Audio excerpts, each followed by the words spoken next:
vie. C'est pourquoi, Seigneur, que ta parole ne retourne pas à toi sans avoir fait ta volonté, et que toute la gloire au Père, gloire au Fils et gloire au Saint-Esprit. Amen. Amen.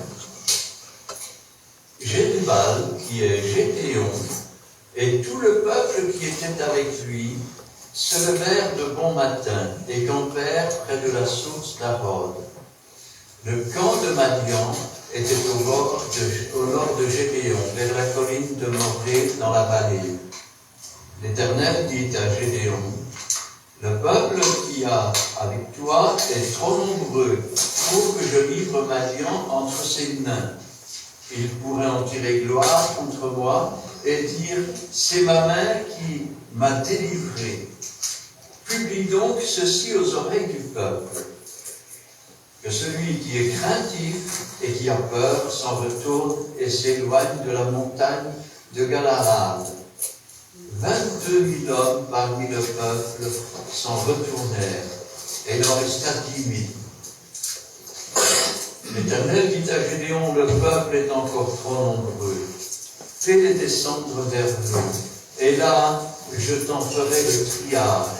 Celui dont je te dirai que celui-ci aille avec toi, ira avec toi. Et celui dont je te dirai que celui-ci n'aille pas avec toi, n'ira pas avec toi. Gédéon fit descendre le peuple vers l'eau, et l'Éternel dit à Gédéon, tous ceux qui lapperont l'eau avec la langue, comme lappe le chien, tu les sépareras de tous ceux qui se mettront à genoux pour boire. Ceux qui lavèrent l'eau en la portant à la bouche avec leurs mains furent en nombre de 300 hommes, et tout le reste du peuple se mit à genoux pour boire. Et l'Éternel dit à Gédéon, c'est par les 300 hommes qui ont lappé que je vous sauverai et que je livrerai Madian entre tes mains. Que tout le reste du peuple s'en aille chez soi. On prit les vivres du peuple et ses trompettes. Puis Gédéon renvoya tous les hommes d'Israël, chacun dans sa tente, et il en retint les 300 hommes. Le camp de Madian était au-dessous de celui dans la vallée. L'Éternel dit à Gédéon pendant la nuit, « Lève-toi, descends au camp, car j'ai livré entre tes mains. Si tu crains de descendre, descends-y avec Pura, ton serviteur. Tu écouteras ce qu'ils diront, et après cela, tes mains seront fortifiées. Descends donc au camp. » Il descendit avec Pura, son serviteur, jusqu'aux avant-postes du camp. Madian, Amalek et tous les fils de l'Orient étaient répandus dans la vallée, comme une multitude de sauterelles, et leurs chameaux étaient innombrables, comme le sable qui est au bord de la mer. Gédéon arriva et voici un homme racontait à son camarade un songe. Il disait, j'ai eu un songe, et voici un gâteau de pain d'orge roulé dans le camp de Madian. Il est venu heurter jusqu'à la tente, et elle est tombée, et l'a retournée sans dessus-dessous, et elle a été renversée. Son camarade répondit et dit, ce n'est pas autre chose que l'épée de Gédéon, fils de Jonas, comme homme d'Israël. Dieu a livré entre ses mains Madian et tout le camp. Lorsque Gédéon eut entendu le récit du songe et son explication, il se prosterna, revint au camp d'Israël et dit, lavez-vous, car l'Éternel a livré entre vos mains le camp de Madian. Il divisa en 3 corps les 300 hommes, et il leur remit à tour des trompettes et des cruches vides, avec des flambeaux dans les cruches. Amen. Amen. Nous avons ici un récit qui est bien étrange. Un récit qui nous raconte des tas de choses. D'abord, il faut savoir qui est Madian. Madian, c'est un descendant d'Abraham et de Kétura, une femme qui avait été épousée par Abraham après la mort de son épouse. Aujourd'hui encore, il existe une ville Kétura qui se trouve près de la Mecque. La plupart d'entre eux sont des Arabes. C'est d'ailleurs des Madianites qui avaient pris Joseph et qui l'avaient vendu en Égypte. Quand Gédéon a été rencontré par Dieu, il était en train de récolter du blé, parce que chaque fois que les Madians venaient, il emportait tout. Et donc il était en train de faucher les blés et de mettre de côté pour pas qu'ils puissent les prendre. Et Dieu s'est donc adressé à lui, et il a abattu l'idole des Baals. Il l'a fait brûler et en faire un sacrifice à l'Éternel. Ensuite, Dieu veut lui donner la victoire. Et lui dit, j'ai livré entre tes mains. Et regardez quelle chose étrange. La première chose qu'il dit, vous êtes trop nombreux. Remarquez la finesse de l'Éternel. Il aurait pu dire, si tu vas avec ce peuple, tu vas perdre. Et Gédéon aurait pu dire, pourquoi? Parce qu'il y en a qui pêchent encore. Il aurait pu ajouter, il y en a, ils viennent pour recevoir les eaux vives, mais leur regard est fixé vers le sol. Si tu te bats avec ces gens-là, tu ne gagneras jamais. Mais il dit autre chose. Dis-leur que tous ceux qui ont peur retournent chez eux. Rappelez-vous, on l'a vu la dernière fois que je suis venu, le jardin d'Éden, je me suis caché car je suis nu et j'ai eu peur. La peur est le résultat du péché. Il n'a pas dit que tous les pécheurs s'en aillent, sinon ils seraient restés là et auraient fait semblant de ne pas être des pécheurs. Donc, qu'est-ce qu'il dit? Que tous ceux qui ont peur retournent chez eux. Et on remarque que plus de 20 000 personnes s'en vont, 22 000, plus de 66%. Je comprends que Jésus ait dit, il y a beaucoup d'appelés, il y a peu d'élus. 22 000 qui s'en vont, hop. Mais voilà, il en reste encore, et il y en a trop. C'est pas qu'il y en ait de trop, mais il y en a avec lesquels on ne pourra pas remporter les victoires. Et il les envoie, cette fois-ci, vers la source. Et il leur dit, dis-leur de boire. Et qu'est-ce qu'on voit? On voit des hommes qui se mettent à quatre pattes et qui commencent à boire. Premièrement, il faut savoir ceci. C'est que quand Jésus a dit, si quelqu'un a soif, qu'il vienne et qu'il boive. C'est Isaïe a dit, venez vous tous aux eaux. Il faut savoir ceci, c'est que si tu viens pour boire, mais que tes pensées sont tournées vers le monde, vers le sol, vers la poussière du monde, tu ne peux pas servir à grand-chose. On dirait que c'est possible, une chose pareille. Mais oui, rappelez-vous, Seigneur, tu enseignais dans nos rues, on a fait des prodiges, on a fait des miracles. Retirez-vous de moi de tous qui commettaient l'iniquité. Là où est ton cœur, là se trouve ton trésor. Si tu viens pour boire l'eau, mais que ton cœur est attaché aux choses du monde, ton regard se porte où? Vers les choses du monde. Ah, je vois que vous ne comprenez pas bien, je vais expliquer autrement. Dans le monde, quand un jeune homme est attiré par une fille qu'il trouve jolie, qu'est-ce qu'il fait? Wow.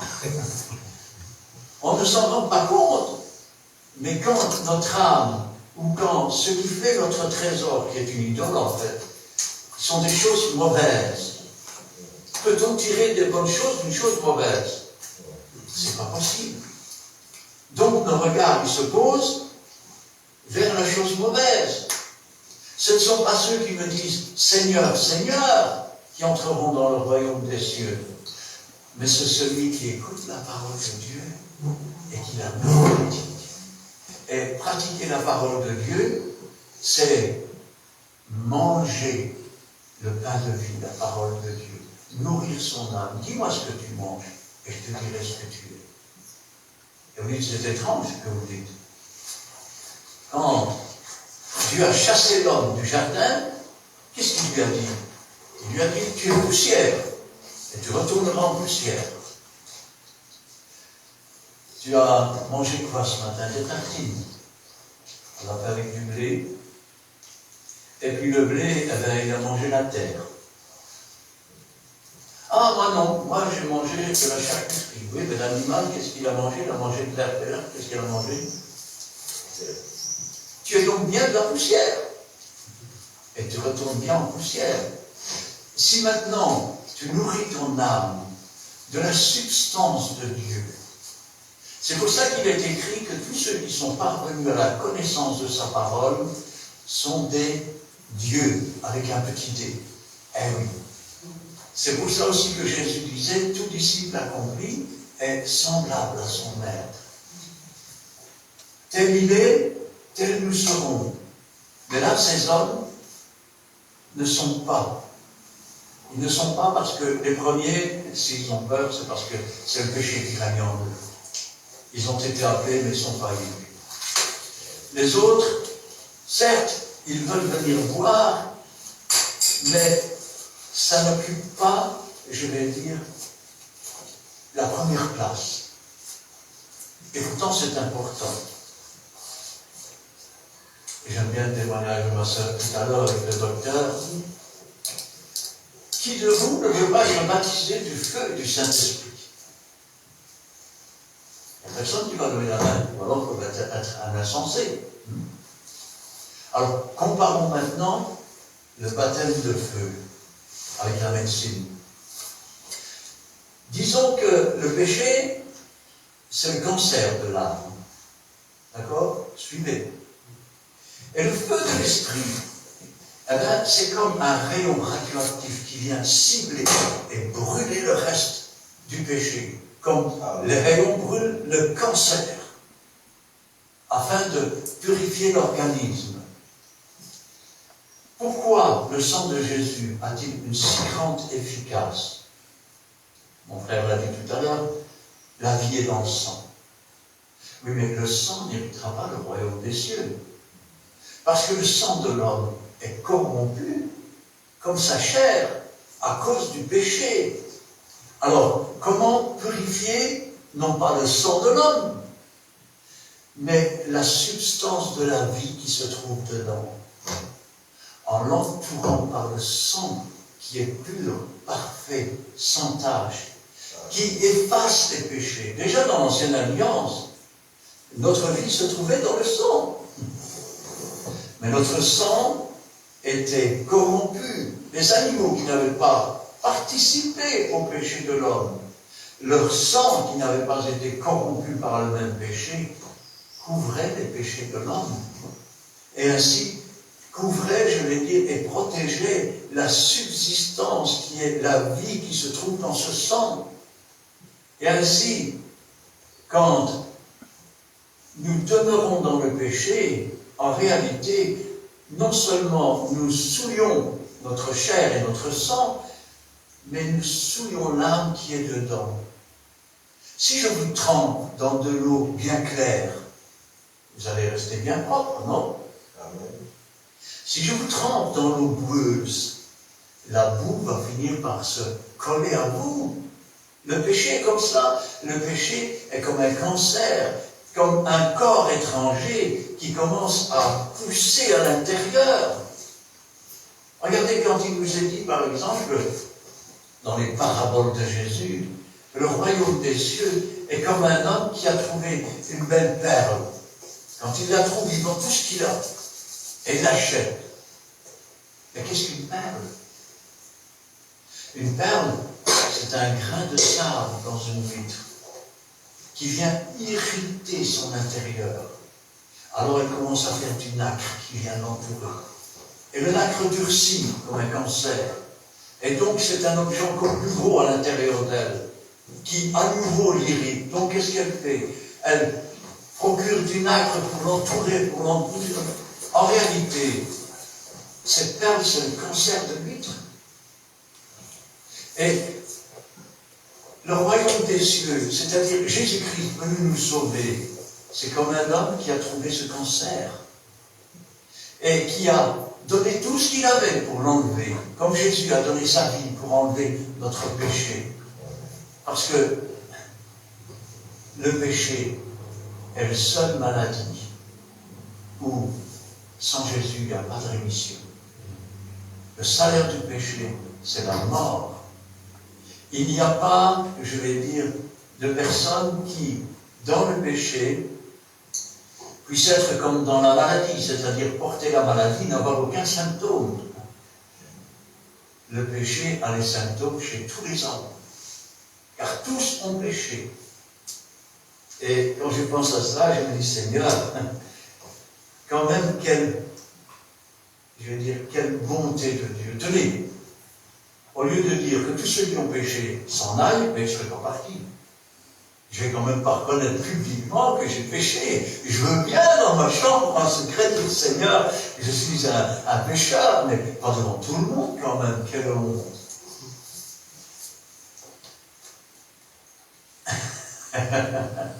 Avec Dieu, ça ne marche pas comme ça. Sais-tu qu'est-ce qu'on dit quand on donne le baptême à quelqu'un? Sur le commandement de mon maître Jésus-Christ de Nazareth et sur la déclaration de ton propre témoignage. Et le témoignage, on reconnaît qu'on a été un pécheur. On reconnaît qu'on a vécu comme si Dieu n'existait pas. Et on reconnaît que Jésus-Christ a changé notre cœur et notre vie. Dieu a dit, tous ceux qui ont peur, renvoie-les. Parce que Dieu sait que la peur, c'est le péché. Puis il a dit, renvoie-les voir maintenant.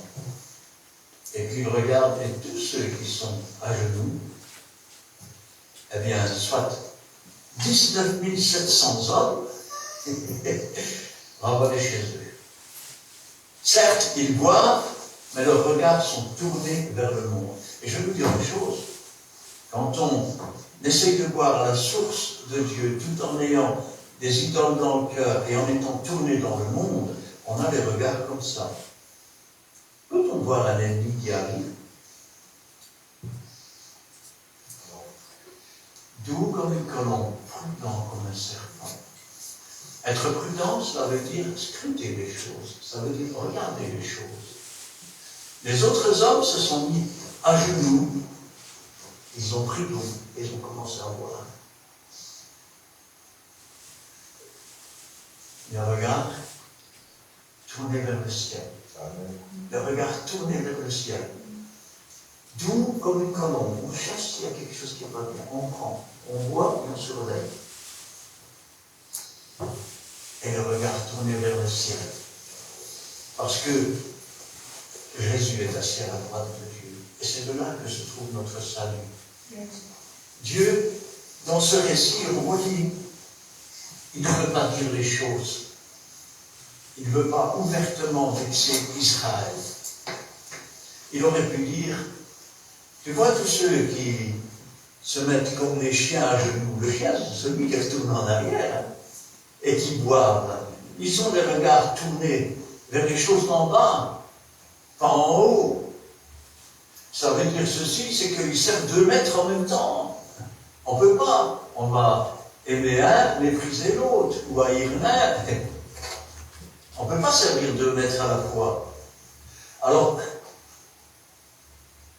il va prendre les 300 derniers avec lui. Et vous remarquez qu'il ne dit pas à ces 300, vous êtes des élus.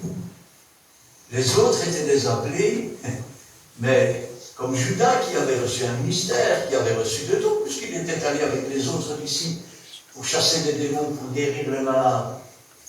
Quoique, ils ne se vantaient pas toujours de leur défaite. Parce qu'un jour, ils sont arrivés, tous, ils étaient tous contents, et même les démons nous sont soumis. Magnifique comme témoignage. Et puis un homme qui arrive, j'ai amené mon fils à tes disciples et ils n'ont pas pu le guérir. Ils avaient oublié de le dire. Alors, Le témoignage, c'est comme ça, il faut toujours témoigner, mais pas oublier non plus de parler des défaites. Ah oui, pas oublier non plus de parler des choses qui parfois ne se passent pas bien. Alors, maintenant, les voilà là. Et on voit que Dieu n'utilise pas les mots pour dire tous ceux que tu as renvoyés, c'est des pécheurs. Les autres, ils servent deux maîtres. Ceux-ci, c'est des élus. Dieu, souvent, ne se présente pas. Et ça, c'est une bonne leçon pour tous ceux qui veulent témoigner, pour tous ceux qui veulent évangéliser. Dieu ne se présente pas toujours comme quelqu'un qui apporte. Il se présente parfois comme quelqu'un qui demande. Qui demande. Regardez cette femme au puits de Jacob. Qu'est-ce que Jésus lui dit? Il lui dit, donne-moi à boire. Croyez qu'il a soif? Croyez qu'il ne serait pas sauvé à aller chercher l'eau lui-même? Cette femme, parlons peu, mais parlons bien, elle vient en plein midi chercher de l'eau. Alors, il y en a certains qui ont dit, ben oui, ben c'est parce qu'elle vivait en concubinage. Moi, je n'ai pas vu ça dans la vie. Vous savez, quand vous entendez des gens qui vous disent, Marie-Madeleine était une prostituée, le jour où vous me le montrerez, je le répéterai. Moi, tout ce que j'ai vu, c'est qu'elle avait 7 démons, que Jésus avait chassé les démons, et qu'elle marchait avec eux. C'est tout. Maintenant, cette femme,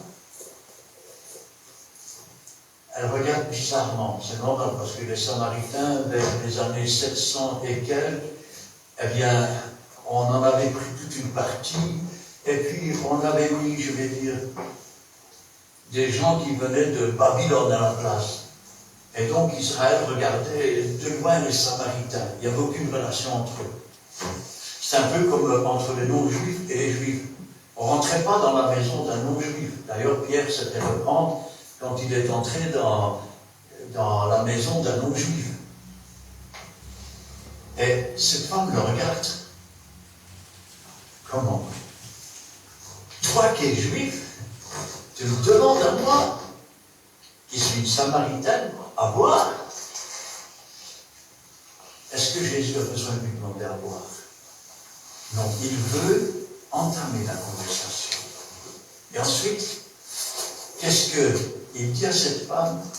Si tu savais qui est celui qui te dit, donne-moi à boire, tu lui aurais toi-même demandé à boire, et il t'aurait donné de l'eau vive.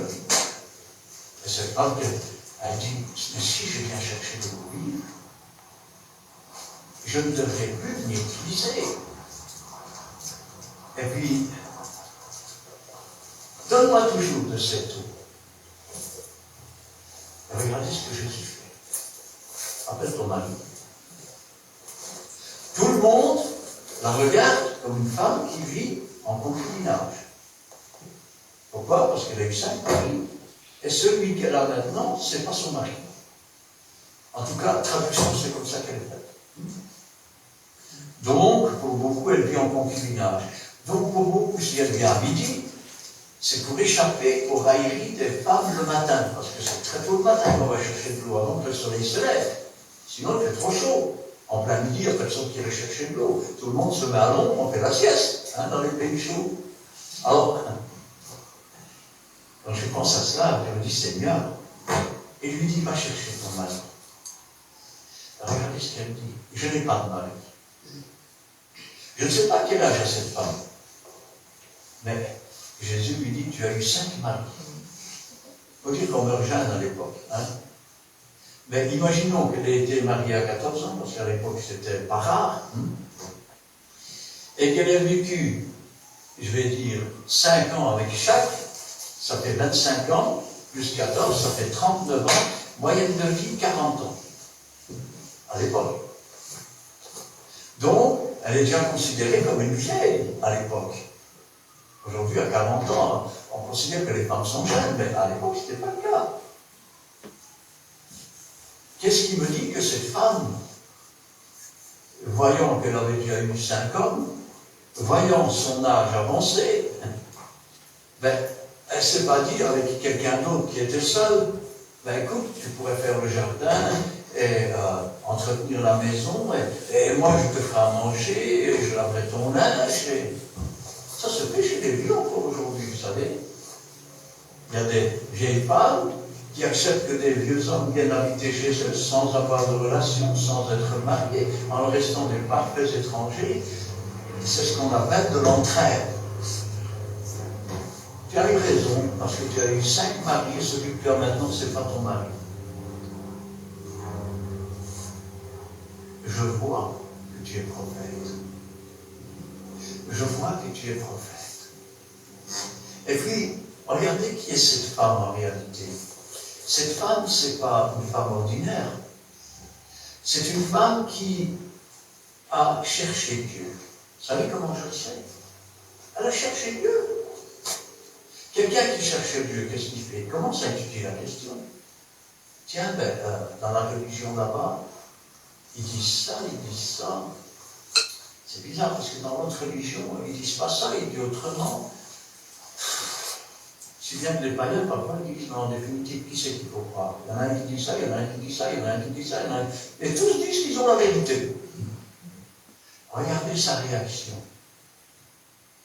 Les Juifs disent qu'il faut adorer à Jérusalem. Cette religion-là dit ça. Chez nous, on dit qu'il faut adorer sur la montagne. Notre religion, elle dit ça. Donc ça veut dire que j'ai étudié, j'ai comparé. Qu'est-ce qu'il faut faire, hein? Qu'est-ce qu'il faut croire? Et Jésus va lui dire, vous adorez ce que vous ne connaissez pas. Nous adorons ce que nous connaissons, car les véritables adorateurs, ce sont ceux qui adorent en vérité et en esprit. En vérité et par le Saint-Esprit. Jésus-Christ est la vérité. Et le Saint-Esprit est Dieu qui conduit dans la vérité. Alors, quand je pense à cela, je me dis, Seigneur, quelles sont les âmes? Je reviens à Jérubal. J'essaie de vous faire comprendre quelque chose. Hein? Cette femme, pendant ce temps-là, elle va aller dans le village, il y a un homme qui m'a dit tout ce que j'ai fait. Vous autres, vous m'accusez de ceci, de ça, mais lui, c'est bien. Et regardez sa réaction. Ne serait-ce pas le Christ? Alors, le mot Christ, Christos, ça veut dire oint, celui qui est oint d'huile. Dans l'ancienne alliance, par exemple, les souverains sacrificateurs qui étaient oints d'huile, eh bien, on les appelait les Christ aussi. Hein? Le Messie, c'est Machia ou Meshia. Alors, quand je pense à cela, je me dis, Seigneur, elle va ramener tous les gens. C'est le jeune converti qui a cherché la religion, qui dans la religion n'a rien trouvé, mais elle a eu une véritable rencontre avec Jésus. Et elle revient avec. Elle revient avec le village. Et au bout d'un moment, les villageois, qu'est-ce qu'ils vont dire? C'est plus à cause de ce que tu nous as dit qu'on croit. On l'a vu nous-mêmes et on l'a entendu nous-mêmes. Alors, on revient à ces hommes maintenant, ils sont là. Il n'en reste que 300. Ceux à qui ils vont faire la guerre, rien que leurs chameaux, parce que tout le monde n'était pas monté sur des chameaux à l'époque, hein, sont aussi nombreux que le sable au bord de la mer.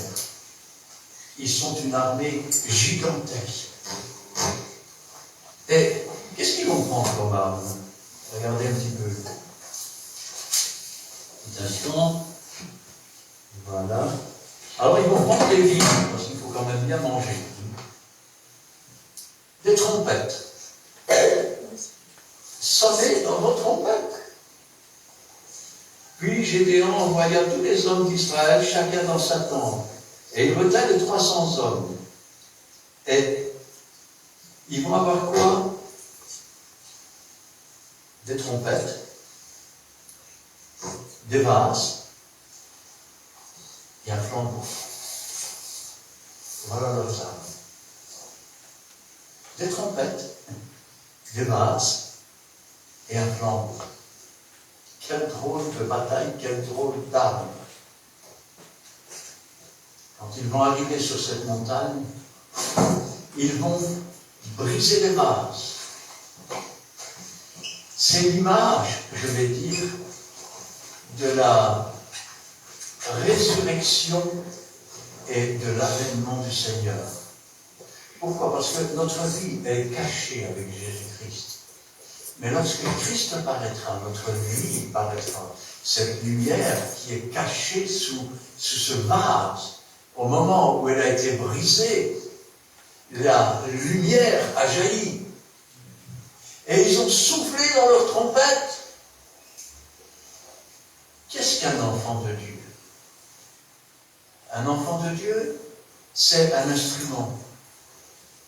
C'est l'instrument qui voit nos vies, les regards fixés sur Jésus, assis à la droite de Dieu. C'est quelqu'un qui est doux comme une colombe, prudent comme un serpent. C'est quelqu'un qui fléchit les genoux pour adorer Dieu, qui ne se met pas dans la position du chien. Parce que le chien, il est retourné à ce qu'il a vomi, comme la truie retourne dans son bourbier. Et quand ils vont commencer à briser ces jarres, quand ils vont commencer à sonner dans les trompettes, qu'est-ce qui va se passer? Ils ne vont pas se battre. L'Éternel est libre entre leurs mains. Ils vont tous se lever en sursaut de leur tente. Ils sont dans la peur, dans la crainte. Vous savez pourquoi ils sont dans la peur et dans la crainte? Parce que ce sont tous des pécheurs. Imaginez-vous, vous entendez un bruit en bas, il fait tout noir. Vous avez peur. Passez par la cuisine, vous prenez un couteau. Et puis à un moment donné, il y a une porte qui s'ouvre. Oh, vous allumez. Ah, oh, mon Dieu! Je viens de regarder mon mari. C'est ce qui va leur arriver. Ils vont se lever en sursaut, prendre leur épée, et dès qu'ils vont voir une épée, ils vont s'entretuer l'un l'autre. Et je vais vous dire une chose. Quand vous êtes rempli de l'Esprit, quand la flamme pure du Saint-Esprit habite en vous,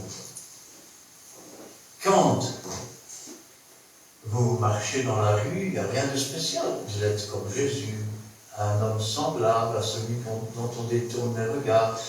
Rien pour attirer de spécial. Mais quand l'ennemi surgit, la carapace disparaît. Ah, les hommes ne le voient pas, mais je peux vous dire qu'il y a quelqu'un qui le voit. La carapace disparaît, la lumière jaillit. Qu'est-ce qui se passe quand il fait nuit, que vous ne voyez même pas où vous mettez les pieds? Vous allumez la lumière, qu'est-ce qui se passe? D'un seul coup, les ténèbres sont dissous. Les ténèbres disparaissent. De même, les esprits méchants, qui sont en fait des masses ténébreuses, disparaissent, non pas devant l'homme, mais devant la lumière. Et la véritable lumière, c'est Jésus-Christ, qui éclaire tout homme venant dans le monde. C'est cette lumière que Dieu veut mettre dans nos cœurs. C'est cette puissance qu'il veut mettre dans cette jarre de terre, cachée, en tout cas cachée au milieu du monde, mais dans laquelle se trouve une flamme puissante. Le feu et la puissance de Dieu, celle qui a dévoré le péché, celle qui a, je vais dire, détruit Nahab et Abihu, celle qui fait que l'injuste ne résiste pas dans la maison des justes. Parce qu'avec chaque injuste, il y a du péché. Avec chaque péché, il y a un lien avec des puissances mauvaises. Et la puissance dit, oh, on commence à faire chaud ici. Et moi, cette église n'est pas bien, hein. On devrait s'en aller ici. Dans certaines églises aujourd'hui, il n'y a plus de discernement, il n'y a plus cette puissance. Combien de fois je vous ai dit, mais le diable, il descend et il trouve ces démons endormis sous le seuil des fenêtres. Il leur dit, mais qu'est-ce que vous faites là au lieu de détruire? Ça ne sert à rien, j'y arrive bien tout seul. Il y arrive bien tout seul. Ah oui. Quand je pense à cela, je me dis, Seigneur, est-ce que nous comprenons que quand nous nous mettons sous le sang de Jésus, nous protégeons cette partie en nous que l'on appelle la vie qui se trouve dans le sang? Parce que le sang de Christ vient couvrir cette partie. Pourquoi le sang de Christ vient englober et plonger cette partie dans son propre sang? Parce que notre sang n'a pas encore reçu la rédemption. Et c'est parce que notre âme l'a reçu que Dieu protège ainsi notre vie. Et quand je pense à cela, je me dis, Seigneur, c'est quelque chose de formidable de savoir que nous avons un Dieu qui non seulement a effacé nos péchés sur la croix du Calvaire, en sorte que nous n'avons plus de péché. Nous sommes parfaits, sans tâche. Les seuls péchés que nous commettons encore, c'est pas comme ces hommes, ces 22 000 hommes qui sont repartis sur leur cheval, à la maison. Non, non, c'est des péchés d'ignorance. Ça veut dire que nous sommes des étudiants, des disciples. Nous lisons la parole de Dieu. Nous découvrons qu'une chose que nous faisons est un péché. Là, elle n'est plus une ignorance. Et là, nous nous remettons en communion avec Dieu pour trouver le pardon de ce péché. C'est la sanctification. Attention, sans cette sanctification, pas de baptême de feu, pas de baptême du Saint-Esprit. Et s'il n'y a pas de baptême du Saint-Esprit, et si l'Esprit de Dieu n'habite pas en nous, pas de résurrection. C'est pour ça qu'il est écrit que nous devons marcher de sanctification en sanctification, sans laquelle personne ne verra Dieu. Ce que j'essaie de vous faire comprendre, c'est des choses que l'on ne voit pas à l'œil. Ce sont des choses que l'oreille n'entend pas. Ce sont des choses, je vais dire, qui appartiennent aux véritables enfants de Dieu. Le jour où Jésus est entré dans ton cœur, tu ne peux pas expliquer, mais tu dis, Jésus est dans mon cœur. C'est tout, ça ne s'explique pas, c'est là. Maintenant, il faut comprendre ceci aussi. C'est que pour devenir ces hommes qui fléchissent le genou devant Dieu, qui vont boire à l'eau vive, tout en restant prudents, prudent comme un serpent, doux comme une colombe, qui boivent les yeux et les regards en haut. Il n'y a rien qui les différencie des autres à première vue. Je dis bien à première vue, pourquoi? Oui, chez certains hommes, les péchés se voient tout de suite. Chez d'autres, ça met plus de temps à venir à la surface. Parce que, comme on dit chez nous, chasser le naturel, et revient au galop. Alors, je peux vous dire tout de suite, on peut tromper un homme, et pourquoi pas, si Dieu le permet, on peut même tromper un pasteur, se faire passer pour un saint quand on n'est pas, mais on ne trompe pas Dieu. Et quand c'est le moment, je vais dire, de remporter une victoire, de monter au combat, il y a beaucoup d'appelés. Les pécheurs retournent chez eux. Et puis ceux qui boivent, qui veulent boire à l'eau de l'esprit tout en ayant les yeux fixés sur les choses du monde, sont renvoyés chez eux. Ils diront plus tard, nous avons été avec Gédéon, et nous avons fait des choses. Mais le Seigneur dira, retirez-vous de moi, je ne vous connais pas. Je ne vous connais pas. La différence qu'il y a entre ces trois catégories, il y a la troisième catégorie. Ils connaissent la voix de Dieu.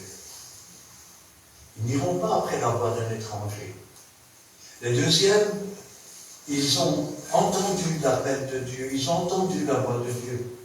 Ils sont comme des entonnoirs. Viens, donne, Seigneur. Mais quand le Seigneur dit, oui, mais attends, parce que je t'ai demandé ça, moi. Ah oui, mais je n'ai pas de temps pour le moment. Excuse-moi, Seigneur, je ne le ferai plus, mais donne quand même. Eh oui, c'est ce que j'appelle des bien. Et parmi eux, il y a aussi, non pas des chrétiens, mais des christianettes. Vous savez ce que c'est qu'une christianette? Non, je ne parle pas d'homosexuels ici. Aujourd'hui, on va faire ça pour Dieu. Tu crois vraiment qu'ils vont faire ça? On pourrait s'en passer. Regarde, il fait beau. Il faudra les promener un petit peu, non? Il faudra les détendre. Parce que bon, moi j'aime bien voir l'eau, mais j'ai les regards vers le monde.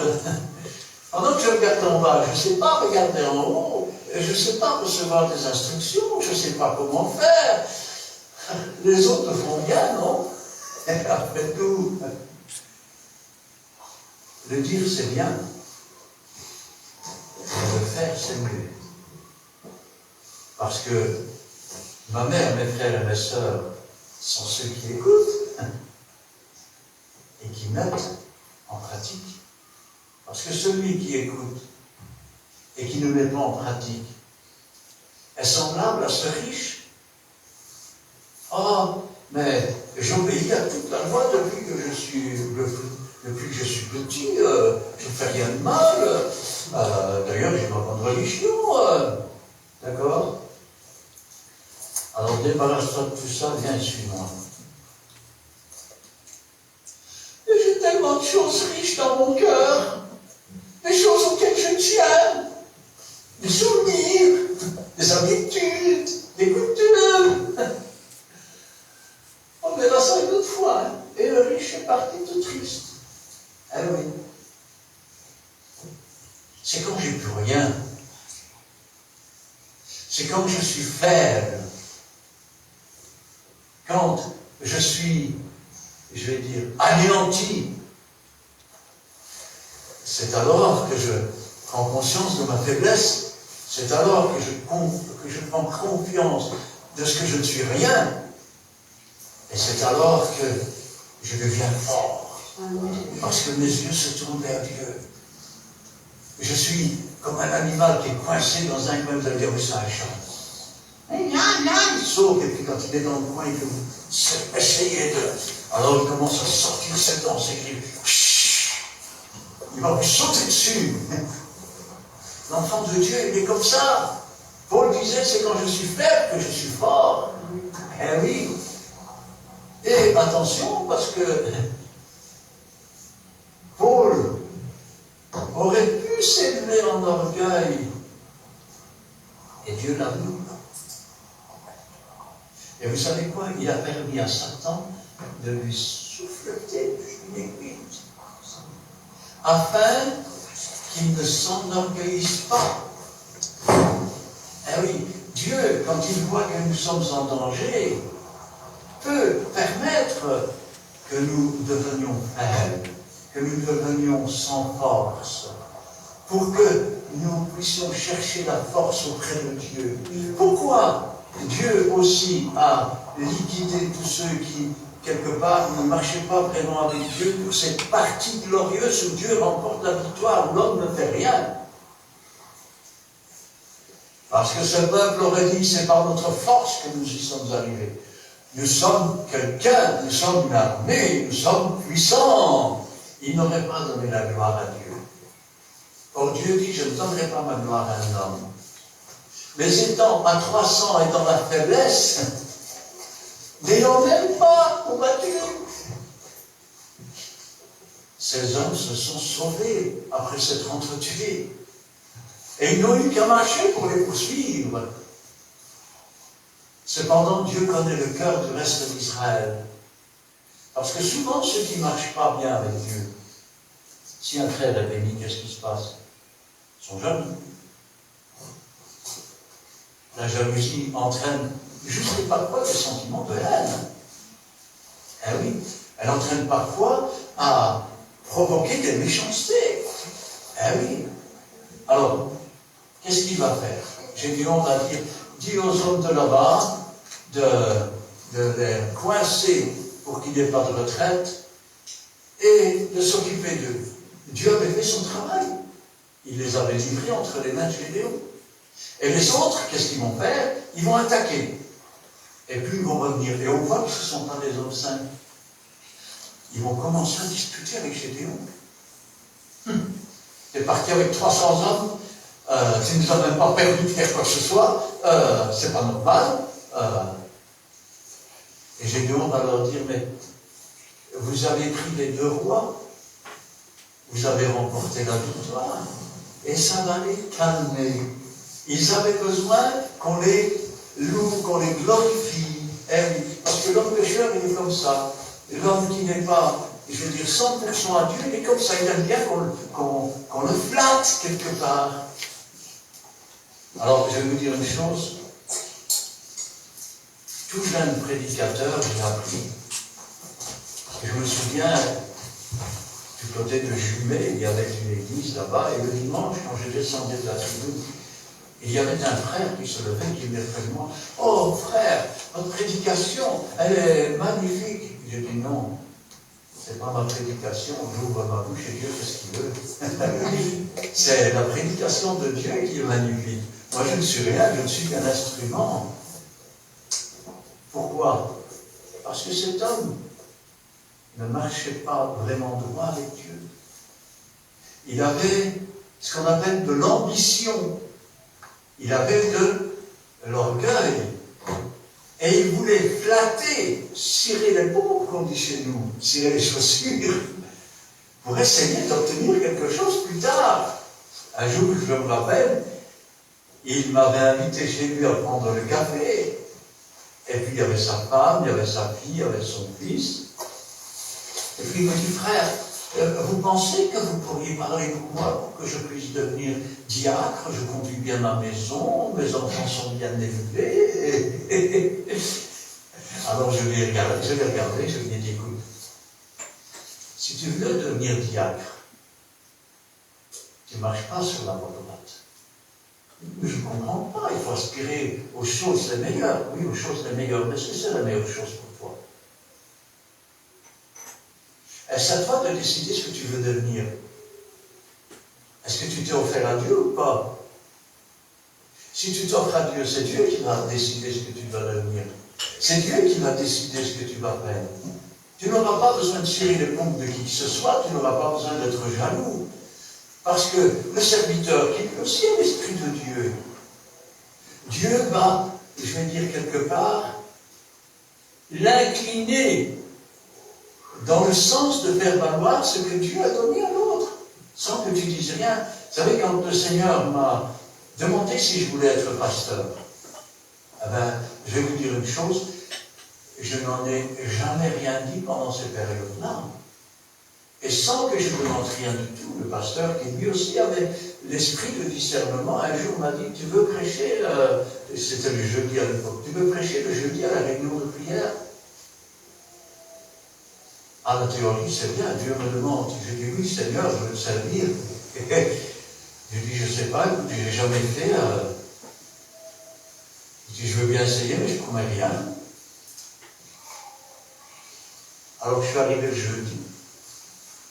Toute la semaine, j'avais écrit des papiers. Je suis arrivé avec un paquet de papiers assis. Et j'avais peur de ne pas savoir parler devant les gens. J'étais comme ça. Alors, j'ai mis mes papiers, j'ai déposé ma Bible. Oh, tous mes papiers sont tombés, je les ai ramassés. Ils étaient tout mélangés. J'ai dit, j'y arriverai jamais. Alors, j'ai lu le passage, et je dis, Seigneur, c'est toi qui m'as demandé, fais-le. Et j'ai commencé à prêcher. Et ça fait près de 40 ans. Je ne cherche pas les mots que j'ai à dire. Le Saint-Esprit rappelle. Je ne cherche pas, je vais dire, je n'ai rien à noter. Si, les couleurs, parce que parfois quand je lis un passage, je sais où je suis arrêté, donc je sais que là, je vais reprendre au bleu. C'est Dieu qui donne. N'a-t-il pas dit, ouvre ta bouche, je la remplirai. Dieu a des ministères. Parce que le Saint-Esprit, c'est pour vous, pour vos enfants, d'aussi grand nombre que le Seigneur les appelle. Mais toi, le veux-tu vraiment? Parce que souvent, il est hypocrite. Il arrive, et il est menteur. Il arrive non seulement à mentir aux autres, mais à se mentir à lui-même. Et à se dire, oui, je le veux, je le veux, je le veux.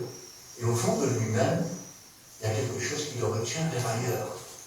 Ce sont ces hommes qui buvaient tout en regardant par terre. Mais Dieu veut des hommes et des femmes à la stature de Jésus-Christ.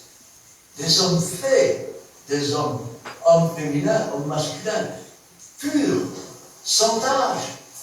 Des hommes, quand ils se lèvent le matin, Seigneur, voici la journée que tu as préparée pour moi. Daigne me bénir, Seigneur. Montre-moi ce que je dois faire, comment je dois faire, ce que je dois dire, ce que je ne dois pas dire. Et surtout, Seigneur, si tu vois que ma chair essaye de prendre ne serait-ce qu'un petit bout du terrain que tu t'es acquis, Seigneur, réduis-la à rien s'il faut. Vous savez, le berger, quand sa brebis saute tout le temps au mur, vous savez ce qu'il fait? Par amour pour sa brebis, il casse la patte de sa brebis. Il va dire, mais c'est cruel. Quand elle va marcher de nouveau avec sa patte cassée, elle ne saura plus sauter le mur. Elle restera dans le petit chemin étroit. Dieu châtie ceux qui l'aiment. Est-ce que vous châtiez les enfants des autres, vous? Non, ce n'est pas vos enfants. Alors, mieux vaut être châtié par le Seigneur que d'être condamné avec le monde. Que d'être condamné avec le monde. C'est marqué dans la Bible, ce que je vous dis. Alors, quand je pense à ça, je me dis, Seigneur, voilà, je vais dire l'histoire de Gédéon. Ces hommes se sont glorifiés en disant, tu ne nous as pas laissé aller nous battre. Et quand il leur a dit, mais oui, mais vous avez pris les devoirs, et puis vous les avez stoppés. Ah, nous sommes quelqu'un, ça montre leur caractère. Si Dieu ne te prend pas pour ce que tu as envie de faire, est-ce que quelque part tu vas te rebeller? Est-ce que quelque part tu vas dire, oh oui, mais si je ne peux pas faire ça, je ne fais plus rien, voilà. Est-ce là l'attitude de quelqu'un qui s'est offert à Dieu, qui s'est donné à Dieu? Quand tu vas lever les yeux et que tu vas dire, Seigneur, je voudrais tellement te servir, je voudrais tellement, Seigneur, être rempli du Saint-Esprit, et je voudrais tellement, Seigneur, que tu fasses ton temps, ton habitation en moi. Vas-tu le faire avec ton téléphone à côté? Ah, nous sommes 2 secondes, Seigneur. J'en ai une. Vous savez, j'ai un petit garçon, combien de fois je lui dis, mais tu vas devenir accro, hein? Vous lui donnez des pages à étudier, il a le téléphone à côté. Et si maintenant, je veux dire, tu veux être un instrument de Dieu, alors sois un instrument. Tu sais ce que c'est qu'un instrument? Je vais t'expliquer. Moi, j'ai par exemple une disqueuse. Avec la disqueuse, je peux couper des blocs, je peux couper des câblages, je peux couper dans un mur. Mais si la disqueuse, quand j'appuie sur le bouton, elle dit « Oh non, moi je ne veux pas ça, je veux jardiner, je veux jardiner !» Je ne sais rien faire avec. Je sais rien faire avec.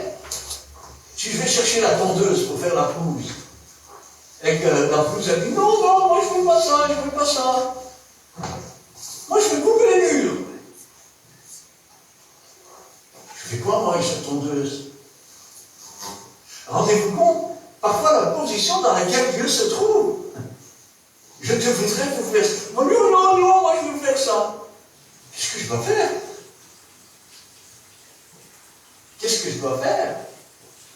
C'est pour ça qu'il est dit que si quelqu'un veut venir après Jésus, il doit renoncer à lui-même, renoncer à ses prétentions, renoncer à ses désirs, renoncer à moi, moi, moi. D'ailleurs, on ne devrait jamais plus dire j'ai fait ça ou moi je. On devrait dire à Jésus-Christ a fait. Vous savez, il y a un homme dans les films que je regarde parfois qui est exaspérant pour le monde. Vous savez pourquoi? Je ne sais plus comment il s'appelle, mais c'est un détective belge là. Et quand il parle de lui, eh bien, quand il parle des choses, il dit, mais Christian a fait ça. C'est lui, mais il dit Christian a fait ça. Pourquoi? Parce qu'il parle de lui comme de quelqu'un d'autre. Tu n'es plus la même personne, ce que tu as été est mort. La nouvelle personne, elle doit naître, elle doit grandir, elle doit pousser. Paul disait, quand j'étais un petit enfant, je raisonnais comme un enfant. Je veux du lait. Oui. Quand j'ai commencé à grandir, on est petit, on ne peut rien faire, on est mort. Et puis on ouvre la porte. Boubou. Et puis quand on est devenu grand, ben, ces choses-là ont disparu. Elles disparaissent petit à petit. Et l'adulte commence à prendre la place. Tu ne peux pas rester un bébé spirituel.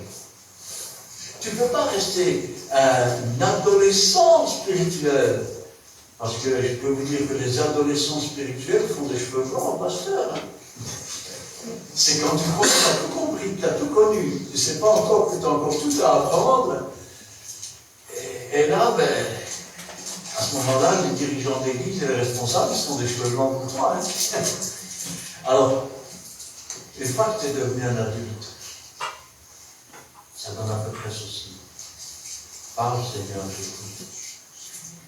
Ordonne, Seigneur, que j'obéis. Oui, Seigneur, qu'est-ce que tu veux, Seigneur? Je t'écoute. Et on attend. On attend. Il y a un temps pour parler avec Dieu. C'est bien, c'est la communication qu'on appelle ça. Dans un couple, s'il y en a qu'un qui parle et l'autre qui répond jamais. Vous savez ce que ça donne? Dans mon couple, tout va bien, je m'entends bien avec ma femme. Ben, elle ne dit jamais rien, elle n'a jamais rien dit. Vous croyez que la femme, elle est heureuse? Vous croyez que la femme, elle, quelque part, elle est à courage, comme vous dites? Vous n'êtes jamais contredit donc. Vous pouvez dire tout ce que vous voulez. Avec Dieu, c'est pareil. Si c'est toi qui as toujours le crachoir, si c'est toi qui prends toujours les décisions, Dieu, lui, ne sait pas te parler. Est-ce que ça veut dire que tout va bien dans ta vie spirituelle? Non, au contraire. Au contraire. Il y a un temps pour parler à Dieu. Il y a un temps pour se taire. Et quand je dis se taire, c'est pas seulement faire taire sa bouche, faire taire ses pensées, faire taire son âme, faire taire ses désirs. Se mettre devant Dieu et dire, Seigneur, qu'est-ce que tu attends de moi? Et pas, Seigneur, qu'est-ce que tu attends pour faire ceci pour moi, pour ça ou pour ça? Non, qu'est-ce que tu attends? Il y a un temps pour parler, il y a un temps pour écouter. Alors, quand on est prêt, Dieu répond toujours. Toujours. Parfois, il va dire oui. Parfois même, avant que tu lui poses la question, il aura déjà apporté la réponse. Tu diras, Dieu a puni. Parfois, il va te dire oui. Et là, tu es content, tu es heureux. Parfois, il va te dire, attends un peu. Et là, il faut avoir la sagesse d'attendre. Vous savez, c'est un petit peu comme quand on est un petit enfant, qu'on roule en voiture. Quand est-ce qu'on arrive, papa? Oh, d'ici 10 minutes. Peut-être 500 mètres. Papa, quand est-ce qu'on arrive? D'ici 9 minutes et demie. Papa, quand est-ce qu'on arrive? 9 minutes. Papa, quand est-ce... 8 minutes et demie. À un moment donné, qu'est-ce qu'il va dire, papa? Ben arrête, tu m'énerves. Tu ne vas pas demander toutes les secondes. Ainsi, quand Dieu dit attends un peu, il faut savoir attendre. Et toujours surveiller ce qu'on demande. Vous savez, moi je connais un frère, un jour il m'a dit, plus jamais, j'ai quoi? Et j'ai demandé à Dieu pour avoir de la patience. Je dis, mais c'est magnifique ça. Oui, il dit, mais maintenant je passe à côté d'un meuble, je colle mon pied, je plante un coup, je tape sur mes doigts. J'ai dit, mais tu apprends par les choses que tu souffres, l'obéissance et la foi. De même, tu apprends la patience. Ainsi donc, il y a des choses, quand on demande, on les apprend en souffrant. Et puis, il y a des fois où le Seigneur va dire non. Et quand le Seigneur dit non, il est inutile d'insister. Inutile. Quand c'est non, c'est non. C'est pas la peine de revenir 3 mois après et dire, Seigneur, je sais bien que tu avais dit non, mais Est-ce que quelquefois tu n'as pas changé d'avis? Vous savez comment on fait parfois quand on est un jeune? On a demandé quelque chose à papa, à maman, ils ne veulent pas, alors on laisse passer un peu de temps, et puis on revient pour essayer de tâter le terrain, pour voir si... Non, quand Dieu dit non, c'est non.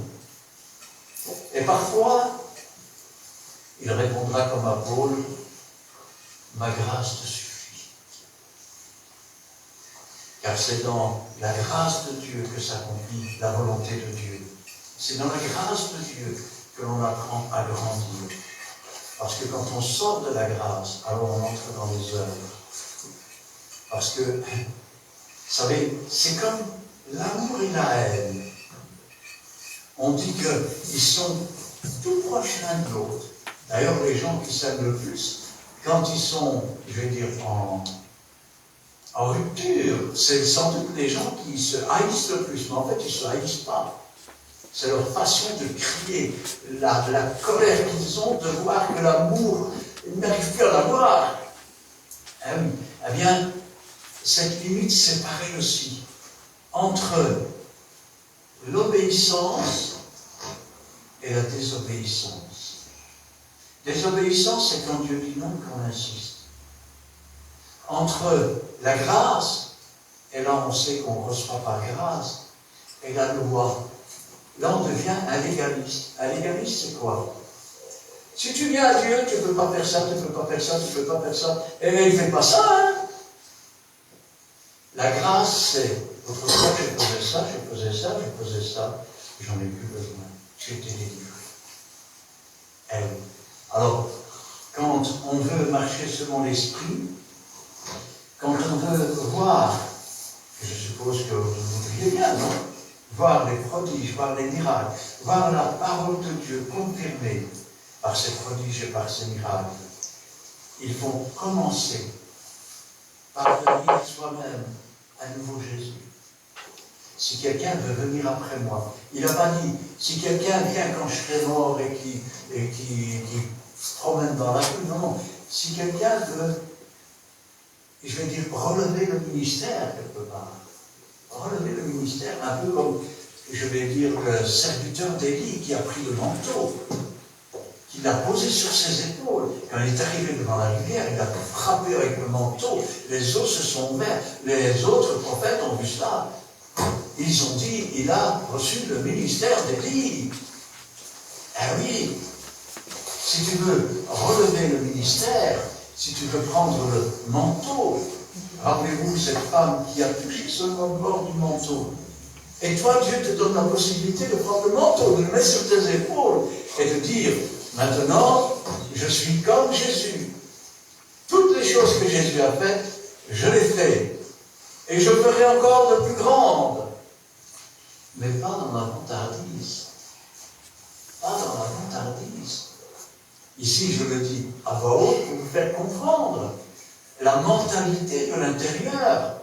Mais ces choses, elles ne sont données pas à ceux qui restent dans le péché.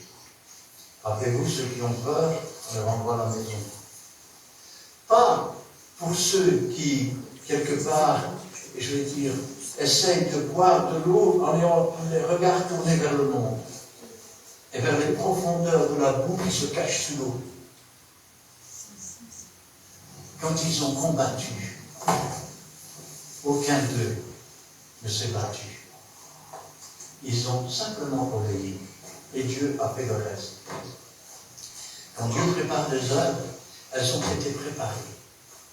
Ça veut dire que tout ce que nous avons à faire, c'est faire ce que Dieu nous donne de faire. Pour cela, il faut être en règle avec Dieu. Parce que on ne peut pas être dans le péché et chercher, je vais dire, et en même temps croire qu'on est dans la vérité. Parce qu'il n'y a pas de place pour les deux ensemble. Ça veut dire qu'il faut être saint, parce que Dieu est saint, son peuple doit être saint. Et à partir de là, les choses se font toutes seules. Ils ont suivi les instructions, ils ont chacun leur cruche, ils ont chacun leur flambeau. Est-ce que la lumière de Jésus est à l'intérieur de ton corps, de ton âme?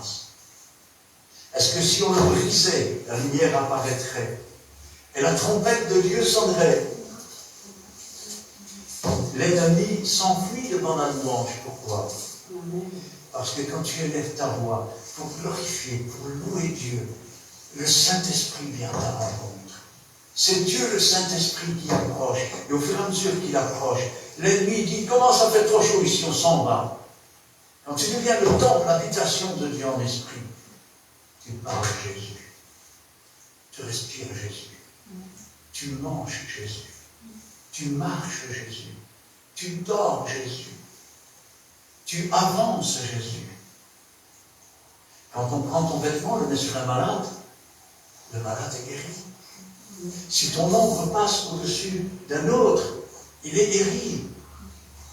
Je parle d'une chose que l'œil ne voit pas, que l'oreille n'entend pas, comme ce qu'il y a dans ton cœur. Mais Dieu le voit, Dieu le sait, Dieu connaît.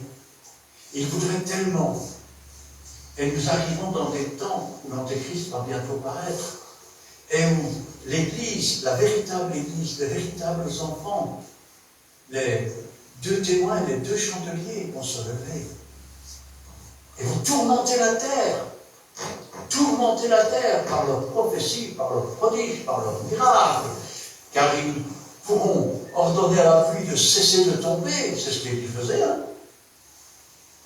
Ils pourront ordonner au feu de tomber sur la terre.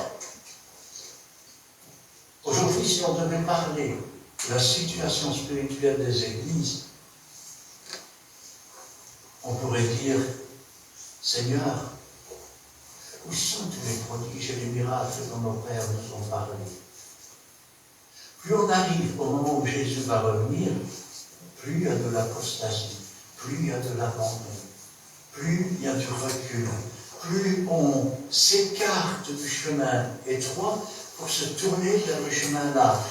Le chemin étroit, c'est un chemin de victoire. C'est un chemin où tu avances vers l'ennemi, tu sais que l'ennemi est là, mais Jésus est devant toi. Et avant que tu n'arrives à l'ennemi est déjà écarté, il est déjà anéanti, il a déjà perdu. Ces hommes étaient sur la montagne, ils ont brisé les vases de terre, les torches sont apparues, ils ont sonné dans leur trompette. Tu dois être comme sur une tour. Mais si celui qui est sur la tour voit l'ennemi approcher et ne sonne pas dans la trompette, et que le peuple ne se lève pas, qui va être responsable? Celui qui devait sonner dans la trompette et qui ne l'a pas fait. Mais si maintenant il monte sur la tour et qu'il sonne de la trompette et qu'il avertit le peuple que l'ennemi approche, et que le peuple refuse de se lever, alors c'est le peuple qui est responsable. Et celui qui a sonné de la trompette est innocent du sang qui va être perdu. Eh oui, c'est pour ça qu'il est écrit dans la Bible, sonnez dans vos trompettes. C'est pour ça que Dieu dit, ouvre ta bouche, je la remplirai comme une trompette. Tu ouvres la bouche, mais c'est quelqu'un d'autre qui joue l'instrument. Tu ne t'appartiens pas. Tu t'es offert. On pourrait dire que tu es le doulos de Dieu, l'esclave de Dieu. Et un esclave, quand tu lui dis de faire quelque chose, il le fait. Rappelle-toi ce centenier qui vient près de Jésus. Jésus veut aller, il dit non, ne te donne pas cette peine. Car moi, j'ai des gens qui me donnent des ordres et j'ai des hommes à qui je donne des ordres. Quand je dis à l'un pas, il va. Quand je dis à l'autre viens, il vient. Et Jésus dit, je n'ai pas trouvé une telle foi dans tout Israël. Et alors même, son fils a été guéri. Quand tu veux voir les guérisons, il faut 1. Avoir confiance. 2. Être soumis. 3. Abandonner tout ce qui peut prendre la place de Dieu. Et surtout, t'attendre à recevoir. Afin que le jour où le Seigneur viendra, que ce ne soit pas pour te surprendre en train de mal faire. Et que dans ce cas-là, tu seras dans la honte, tu seras gêné. Comme Adam et Ève, quand Jésus a crié dans le jardin. Adam, où es-tu? Dieu savait où il était. On peut traduire. Où en es-tu maintenant? Et Adam se cache. Est-ce que tu vas te cacher quand tu vas entendre la voix de Dieu? Le monde se cache. La preuve, c'est que si par exemple, vous faites une blague et que vous vous tenez dans une pièce, faites du bruit, et quand l'autre approche, faites Ouh. Ils vont crier, ils vont sauver. Mais celui qui appartient au Seigneur, vous ne l'aurez pas. Vous ne l'aurez pas. Vous ne lui ferez pas peur. Et quand Jésus va revenir, ce ne sera pas, je veux dire, un moment où on est surpris, la main dans le sac, comme on dit, mais au contraire, c'est un moment auquel on s'attend. C'est un moment qu'on attend. Et vous dites, oui, mais je suis encore jeune. Tu ne sais pas ce qui peut arriver en un jour. Jésus peut couper le fil de ta vie aujourd'hui et tu peux partir au ciel. Ou alors, tu peux partir dans la frayeur et dans le séjour des morts où il y a des pleurs et des grincements de dents. Il n'y a que deux endroits. Il n'y a pas d'endroit intermédiaire. Il n'y a pas de purgatoire. Le purgatoire, il est ici. Ce qu'on appelle le purgatoire, c'est la sanctification, petit à petit. Afin que le moment venu, ce feu, cette flamme, vienne, comme je disais tout à l'heure, comme les rayons sur un cancer et qui brûlent le reste. Et qu'ainsi, Dieu le Saint-Esprit habite en nous. C'est ce que David disait quand il disait « J'habiterai dans la maison de l'Éternel tous les jours de ma vie. » Il n'y avait pas de temple. C'est son fils qui l'a construit. Il disait « Je ne m'appartiens pas, j'appartiens à Dieu. Dieu habite en moi, donc j'habite dans la maison de Dieu. Ce n'est plus ma maison, c'est ta maison. Et si ce n'est plus notre maison et que c'est la maison de Dieu, alors laissons faire Dieu tout ce qu'il veut. Lui sait ce qui est bon, c'est ce qui est mauvais. Parce que si nous essayons de nous opposer à ce que Dieu veut, si nous résistons à ce que Dieu veut, en réalité, nous nous opposons au Saint-Esprit, nous résistons au Saint-Esprit. Soyons doux, dociles, soyons humbles et demeurons toujours, je vais dire, dans le véritable amour. Quand tu aimes quelqu'un de tout ton cœur, de toute ton âme, de toute ton cœur, tu as peur de lui déplaire. C'est la véritable crainte de l'Éternel, tu as peur de lui déplaire. Parce que si tu as fait ça que tu l'as attristé, directement tu te reprends, oh excuse-moi, je ne voulais pas t'attrister, je ne voulais pas te faire de la peine. C'est ça la crainte de Dieu. Et quand on est comme ça, alors je peux vous dire que tout ce qu'il y a dans ce livre comme promesse, il est pour vous. Pas besoin, oh je vais essayer, non. Détends-toi, calme-toi. Vous n'avez jamais vu Jésus arriver dans un endroit, oh lève-toi, oh. Ça n'existe pas ça. Jésus regardait, lève-toi, marche. C'est simple. Ce n'est pas les grimaces, la tension de la chair. C'est, je vais dire, la liberté de l'âme. Dieu s'en sert, il donne les paroles et puis vous dites qu'est-ce que je viens de dire, mais la chose s'accomplit. C'est ça aussi les dons du Saint-Esprit, c'est ça aussi la marche avec l'Esprit. Amen. Amen. Éternel notre Dieu, notre Père, tout le monde te rendons grâce, béni sois-tu et gloire à toi. Ta parole est la vérité, elle est la vie, Seigneur. Elle ne retourne pas à toi, Seigneur, sans avoir fait ta volonté. Ton peuple puisse en être enrichi et que toute la gloire t'en revienne. Gloire au Père, gloire au Fils et gloire au Saint-Esprit. Amen.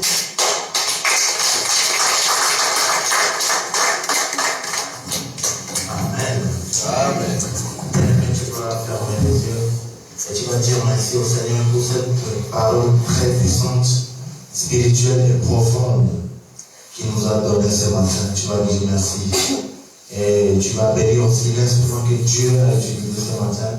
Tu vas demander à ton Dieu de le remplir davantage, afin que la prochaine fois, que Dieu puisse encore l'utiliser puissamment dans le nom de Jésus. Seigneur, nous te disons merci ce matin. Merci pour ta parole profonde et puissante qui est sortie ce matin pour nous édifier, pour nous montrer le droit chemin.